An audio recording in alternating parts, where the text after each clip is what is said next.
Welcome to this inaugural episode of First Talk podcast by IDFC First Private. First is always special, and keeping that in mind, our guest on the very first episode of this podcast is also very special. I'd like to welcome Nilesh Shah, the MD and CEO of Kotak Mahindra Asset Management Company, on our show. Welcome, Nilesh Bhai. Thank you, Vikas, for having me over here. How does it feel to be the very first guest of our podcast series? It's always an honor, and IDFC FIRST Bank is close to my heart. We actually are opposite each other on the road.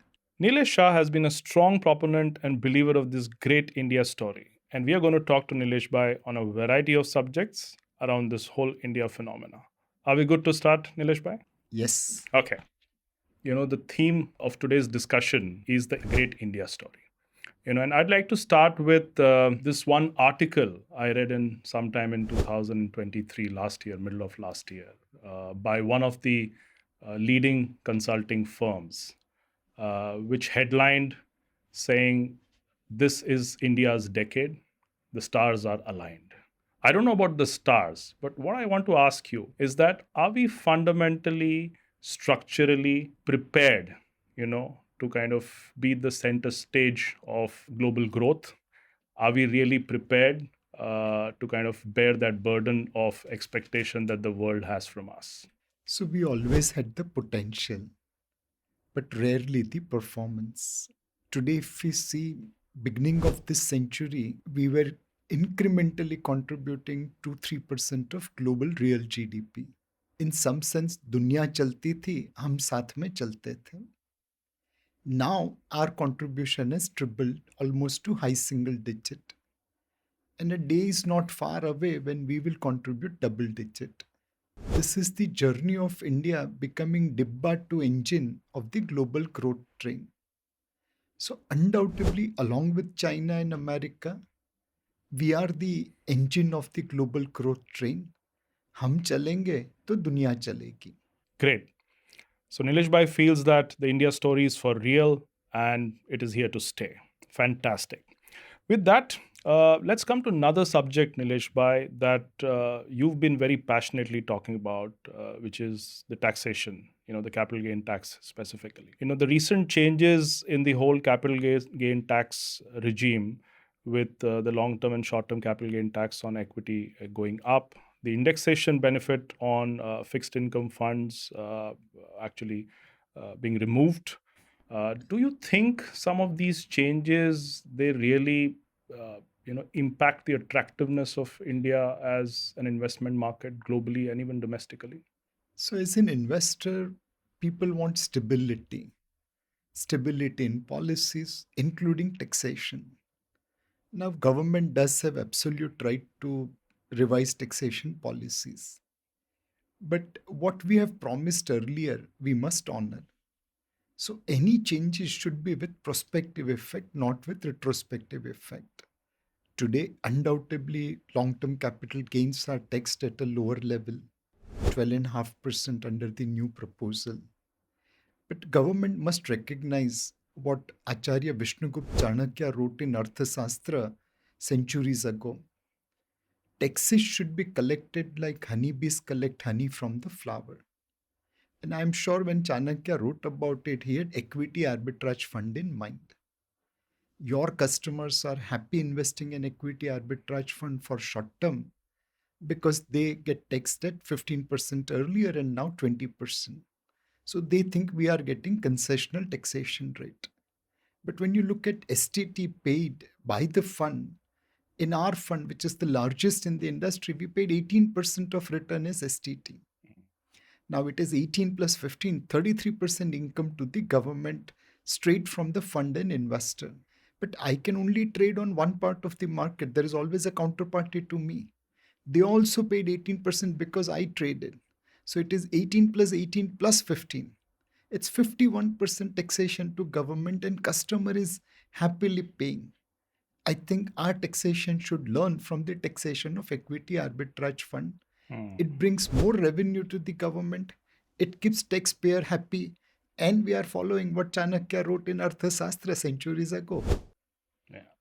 So, in fact, just yesterday, there were some changes, tweaks that were made to the withdrawal of indexation in real estate, right? After, I'm sure, the feedback the government would have received from various quarters.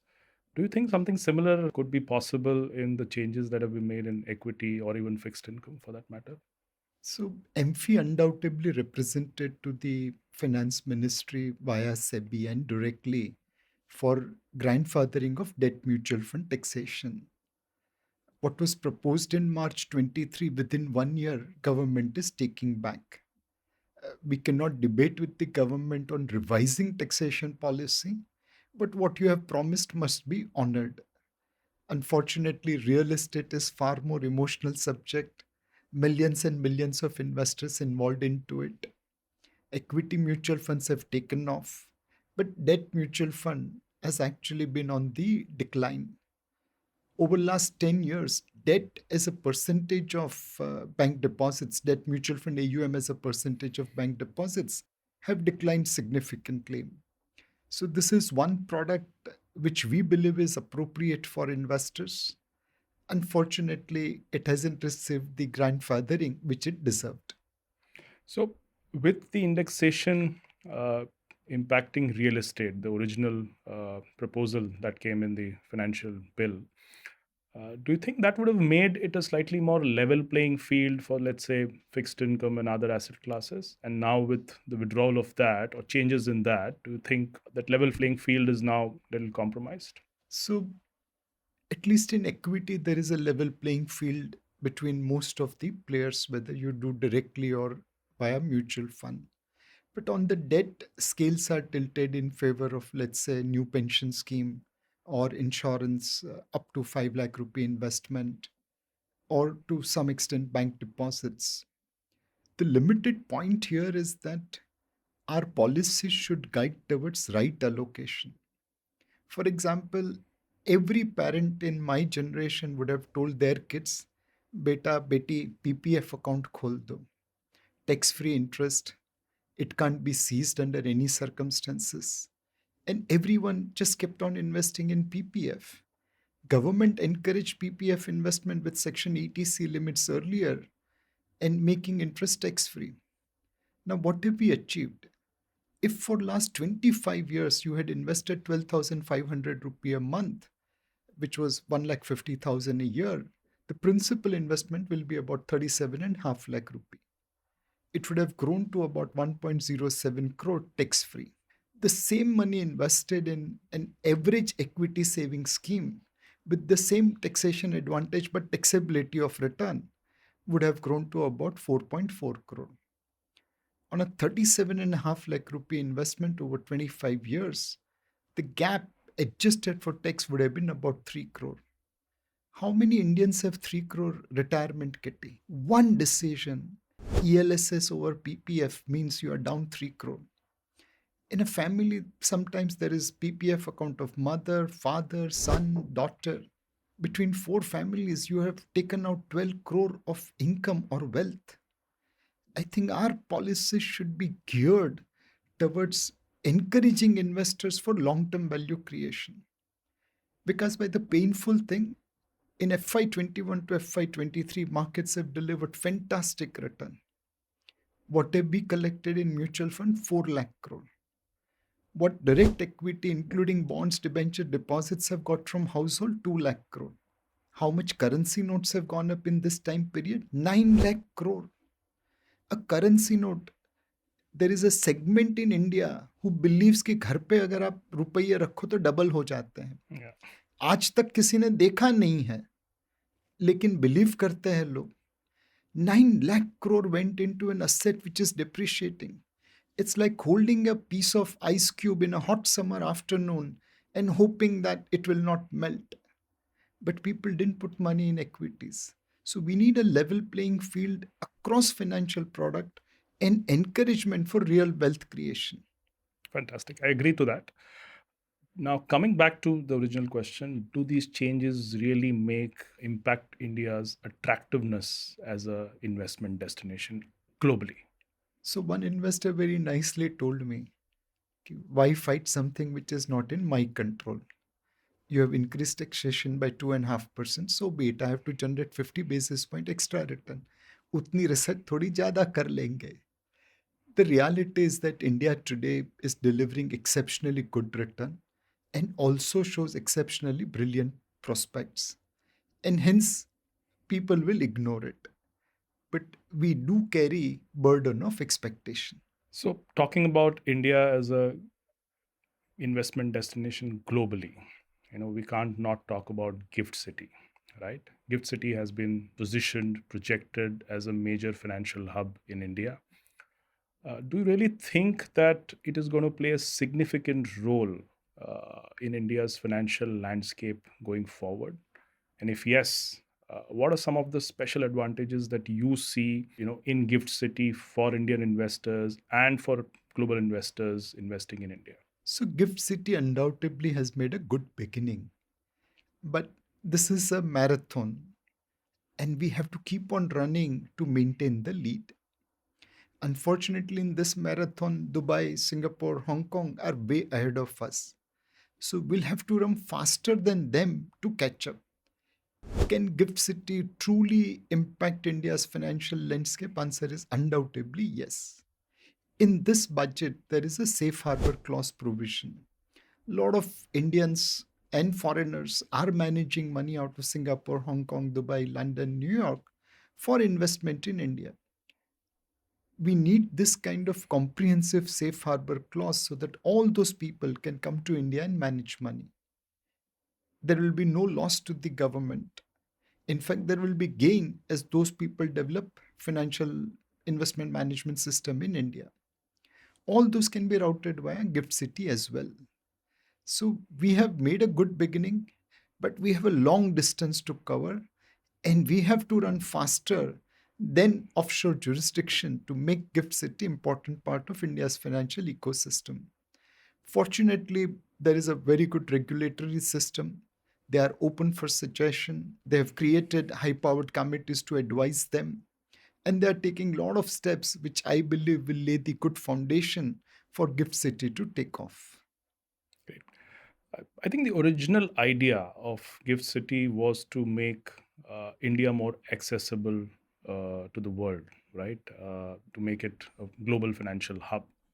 But a lot of international investment managers are also setting up their shop in Gift City. Does that make it more easier for Indian investors, the wealthy Indians, to invest overseas, invest outside of India? And if it does, do you really think that Indians, and specifically the HNI, the ultra HNI, the wealthy, the family office Indians, should have a global share in their portfolios, global investments as part of their portfolios?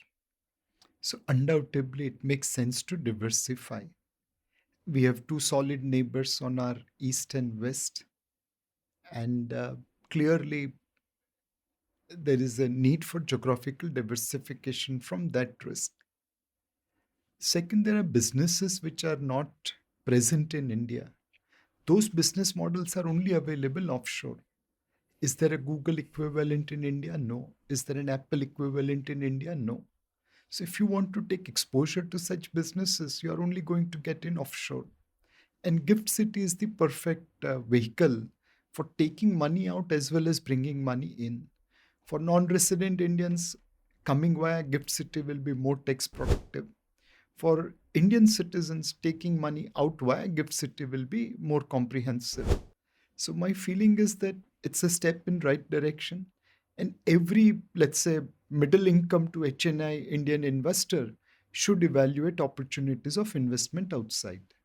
Okay. For the large number of non-resident Indians, the NRIs, do you think over a period of time, given that Gift City provides a lot of tax benefits to NRIs investing through Gift City, do you think over a period of time, practically all investments in India will be routed through Gift City? I think there is a high possibility, but there will be always options, and we really don't know how things will evolve. Uh, I hope one day the Tarapore committee report on Rupee convertibility, capital account convertibility gets adopted in India, and there will be a route via Gift City, And there will be route within India. Why can't we trade American shares or European shares on national or Bombay Stock Exchange? Great. So we are saying a little bit of diversification in the international investments, international funds is okay, but the big story here still remains the India story, right? Nilesh, but another debate that's going on very widely is between active and passive fund management, right? In India, also the interest in ETFs and index funds is increasing. In that context, what do you think the future of active fund management is going to be? Specifically to India context. As long as active fund managers add value to the investor, their business will survive.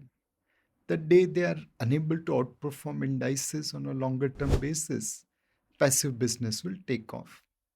3 years back, people, when they talked about passive, it was about large cap fund which were underperforming benchmark indices.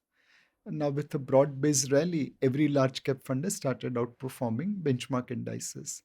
Now, the focus has moved to small and mid cap fund, where a lot of mid cap funds, including ours, is underperforming benchmark indices.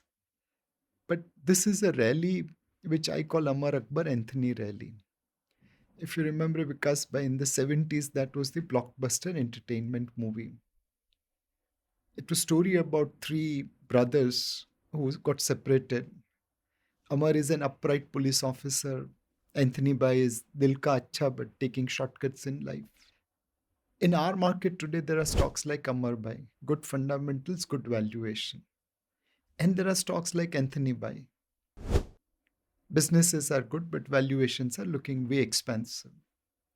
Now, as a fund manager, we have stick to the Amar Bai because we think that's where long-term money will be created. But in the index, there is Amar Bai as well as Anthony Bai, and which is why we are underperforming indices. But I'm unable to find a reason why I should buy a PSU bank at FMCG company valuation. Today, it's trading not because business is good, but also because there is only 2% floating stock in the market. At that floating stock, prices can go anywhere.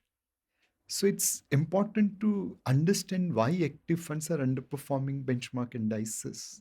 So, Nilesh bhai, do you think the amount of information available today, the lack of investment arbitrage rather, for investment managers makes it that much more difficult for them to kind of generate alpha and kind of differentiate themselves from, let's say, the benchmarks or the index? Undoubtedly, when I started my career, I used to get balance sheet earlier being an institutional investor. And some people sitting in Rajkot or Jaipur will get it after 30 days or 15 days. So there was a huge information arbitrage. Now, thanks to today's fast changing world, there's no information arbitrage. But you have to change the stance as the pitch changes. Today, there is overload of information. People are becoming hyper based on anything getting fleshed out. And hence, there will be still opportunity for a person who is not kind of confused by the noise, who can differentiate between facts and fiction, and he or she will still deliver outperformance. Okay, so what we're saying here is that active fund management is here to stay, and alpha generation is going to remain in vogue as long as people are investing, right? I want to bring to your attention, Nilesh, by a recent study that was done, and what the study presented was some startling facts on the India's derivative and F&O market, right? And one of the most startling facts in the report was that 9 out of 10 traders actually do not make money in F&O. Only 10% people actually make any money in derivatives, right? Does this kind of a revelation disturb you? Are you worried about what's Not at happening? all. I had run Axis Direct, a broking company, and I had witnessed it. Warren Buffett mentioned derivatives are weapons of mass destruction. That's being proven time and again, not only in India but also all around the world. In India, there are two classes of speculators emerging. One which is faster computing power, good data analytics, and better connectivity. The other segment neither has computing power nor connectivity nor data analytics. There's no prize for guessing which one will win. So, to me, I have always said trading is injurious to ordinary investors' financial health. Yeah. So, if you were to just do a, let's say, comparative analysis on this with other more evolved markets, the cash to derivative ratio in terms of the volumes is typically between 5 to 15 times. Okay, and that's, you will see most more evolved markets, that is the case. In India, it is supposedly between 200 to 400 times, right? So does that also indicate that it is India is largely a traders market and not really an investors market? So, in many markets, casinos are legal. In our country, people treat many a times equity market as casino. From a volume point of view, undoubtedly, speculators and traders are leading the way. But if we convert that metrics to making money, I think investors win hands down. So what we are saying here is that while the India derivative market is a little bit of an outlier, but it's not something we need to lose sleep over, right? Is that the understanding? So Nilesh bhai, with the rise in and the focus on AI, artificial intelligence, machine learning, and so much of data available, what do you think is the future of investment management and financial advisory in the Indian context and the, the global landscape? So there was a time when I used to read balance sheets and put data in to find out the analysis. And my guess is that 90% of time I would have missed something. I would have entered wrong data and I would not have been as good as if a machine kind of read the balance sheet. I used to take 3 days to input data about a new company. Today, a machine will do that in 2 minutes. I'll have errors, machine will have no error. So it will be fair to say that those fund managers who will use machine to do better research is more likely to outperform a fund manager who is only using their brain and not machine. Now, if there is a fight between man and machine versus machine alone, what will be the outlook? At one point of time, Kasparov was beating Deep Blue, but eventually Deep Blue started outperforming Kasparov. My feeling is that a lot will depend upon how machine will evolve. But as of today, at least for the foreseeable future, men with machine or women with machine has a better chance of outperforming one without machine. And even if directly pitted to machine, we still will have some chance. Are you ever tempted to let AI manage any of your funds just to experiment, just to see whether what the results are, and is it yielding any better results than? So in a market like today, my feeling is that AI portfolio will undoubtedly outperform mutual fund portfolio, because what AI will do is to go around the net and figure out what are the consensus buys. And we have seen today someone giving a tip on a Telegram channel, someone giving a tip on a social media. It does get lapped up. But will it make money over a period of time? This is where men and women will have edge over machine. Machine will focus on momentum, will focus on quality. Machine will focus on price movement, will focus on value. Machine will not differentiate between concentrated holding, low floating stock counter vis-a-vis market price discovery through open high floating stock. So over a period of time, quality will win over momentum. So you think there will be a strong case for fund managers to continue being investment managers and just probably use data to make more meaningful decisions. Use your brain, but do look at the data and trends which is coming out of quant. Fantastic. Okay. Uh, One more thing which I remember, we spoke last time when we met about this whole China plus one strategy, right? And post COVID, it is something that has been spoken about. There are, policy changes that are happening globally around the China plus one strategy.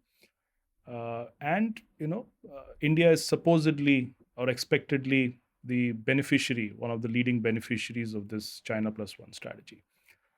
Do you really think that India will be able to lap up this opportunity? We are on course to become a very favorable manufacturing destination. So we have made good beginning in mobile phones, electronic components and toys, but we have a long distance to cover. In 1980, China and India were of similar size. Today they are 6 times bigger than us. They can do many things which we can't imagine as a democratic country. My feeling is that we should not compete with China head on. We should compete where we have our strength. For example, in generic pharma, we are doing far better than China. But we depend upon China for all our APIs and bulk drugs. Now, either we can do a Jugalbandi where their API and my formulation and we deliver it to the world, or I can do backward integration on API and bulk drugs on a scale which China is doing and get vertically integrated. I think both options are available to us.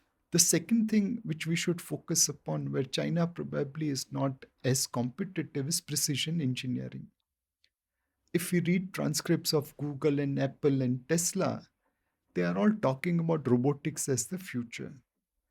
They're expecting trillions of dollars of revenue coming from robotics. Now, we don't have technology to make robots, but I can provide components which will go into robots, and it will still be hundreds of billions of dollars of industry. Precision engineering is our forte. All our auto component companies should be looking to precision engineering and robotics component in future. That will be bigger than IT industry we have got. And yesterday or day before yesterday, I saw Motherson Sumi announcing to go into becoming a supplier to Apple iPhone. That's nothing but precision engineering. So we are way far behind China. We don't have the resources which China has, the shortcuts which China can take on IPRs. But we have our strengths, and we must play on our strengths to capture China plus one opportunity. You mentioned that manufacturing, the way we'll benefit from the China plus one strategy, will lead to some of these industries, some of these segments become larger than the Indian IT sector today, right? So, does that also mean that it is largely going to be mid cap and small cap play? And which is where we are also seeing a lot of interest coming in. You've seen the mid cap and small cap space really explode in the last 18 months or so.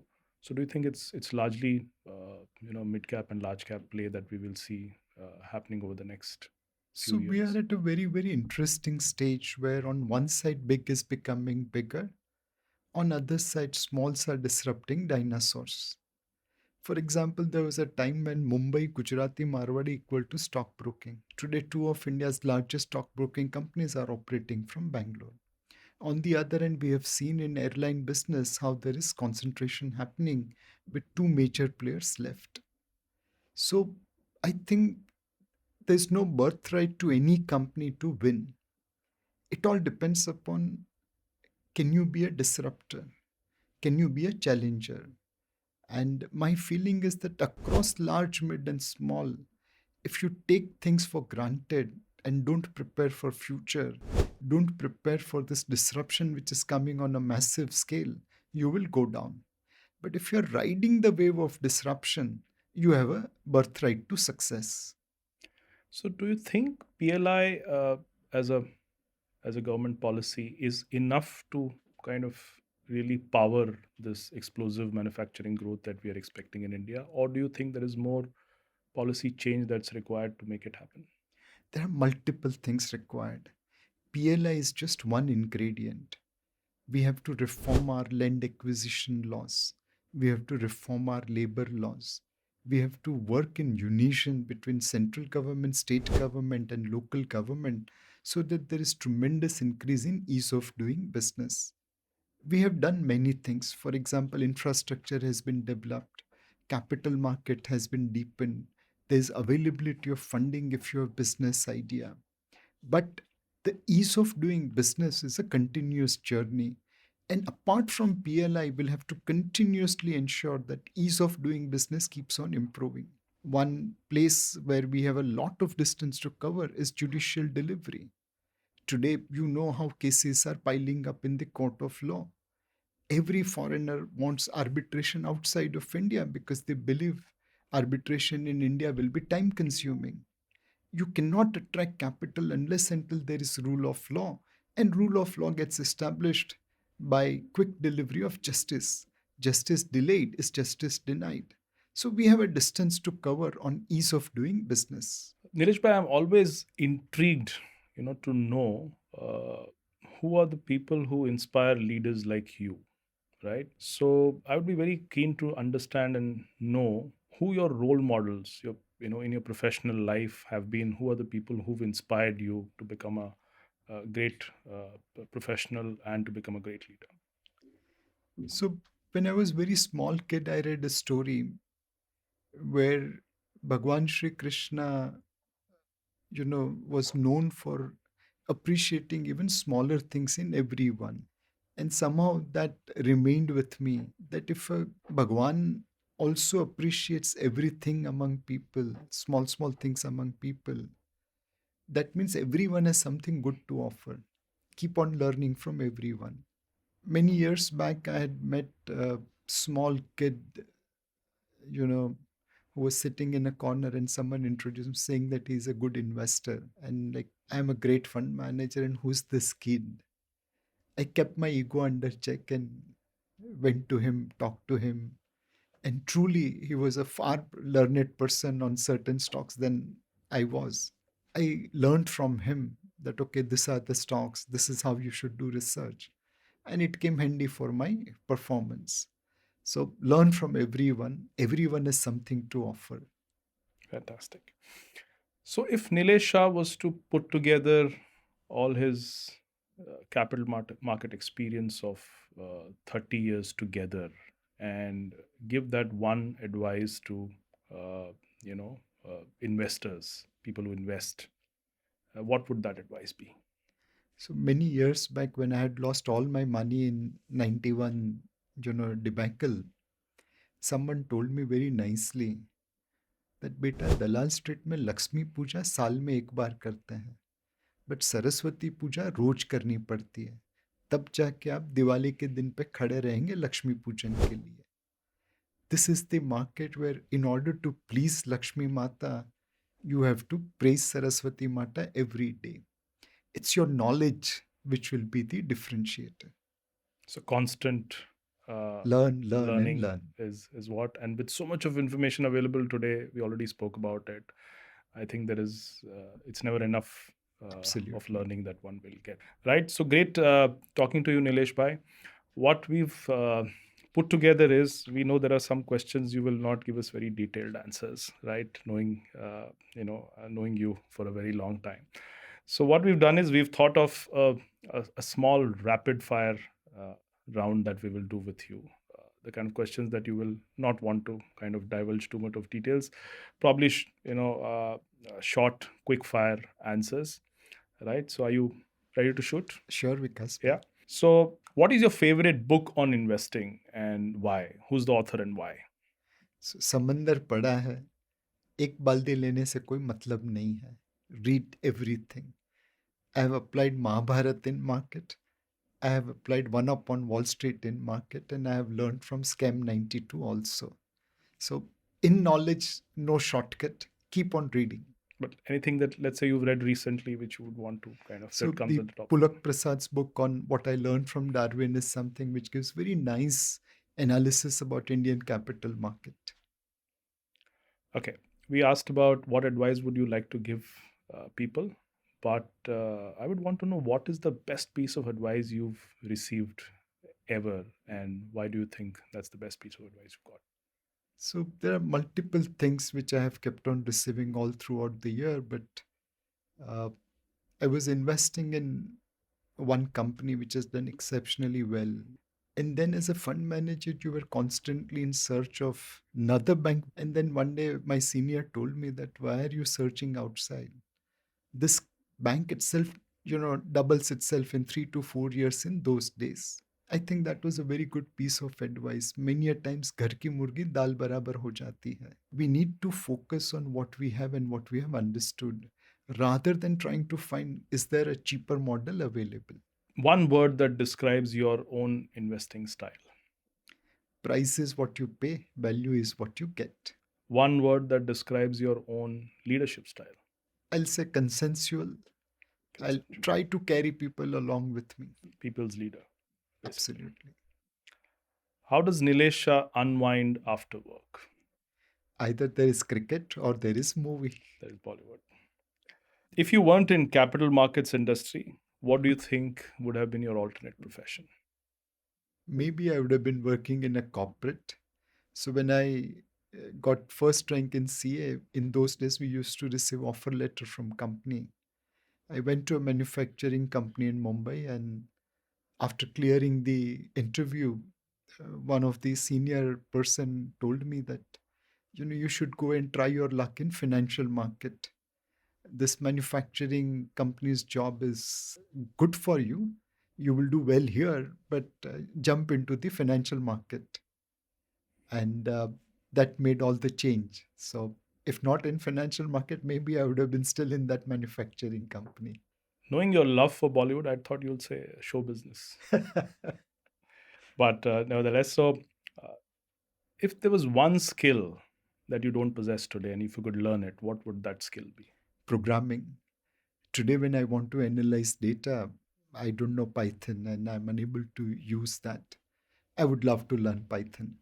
Coding, basically. Coding. But do you think with AI coming in, is coding really the skill of future? My personal feeling is that one should learn how to assemble a machine from nuts and bolts. Yes, operating machine is fine, but nuts and bolts to aana hi chahiye. Yeah. Okay. That's interesting, getting interesting. What is the most adventurous thing you ever done professionally? When you look back, you think it was an adventure and not really. So, 2008 was a period where markets corrected. And, we had lost like 21,000 Sensex to 8,000. And it was quite painful. And those were the days where even debt markets were very, very tight. So professionally, that was the most adventurous period I had. There were days when I have slept in the office, never reached home, started working next day in the same clothes. But we never were afraid of meeting investors. We took every single call. We met every single investor. And we kept on convincing that what has happened was beyond our expectation and imagination and understanding. But what we are holding now is something we know fully well, and it will recover. I think that ability to go and stand in front of a client after losing 60% of their money and talking from the heart, that was the biggest adventure. Great. Difficult choice, I know, but you'll have to answer this. If you were to pick just one, mutual funds or stocks? If you're knowledgeable, stocks, otherwise mutual fund. If you were to just pick one at this point in time today, large cap, mid cap, or small cap? Companies which are ready to face future, be it in small, mid, large. Disruptor, not status quo. So this was a very typical Nilesh Shah rapid fire round. Thank you so much, Nilesh Bhai. It was a great conversation. We got a lot of insights, and I'm sure our audience also enjoyed listening to you. Thank you, Vikas Bhai. It was my pleasure to be on First Talk. You were watching the First Talk podcast by IDFC First Private. Join us again next time for more such deep dives into the great India story. Until next time, this is your host, Vikas Sharma, signing off. Thank you.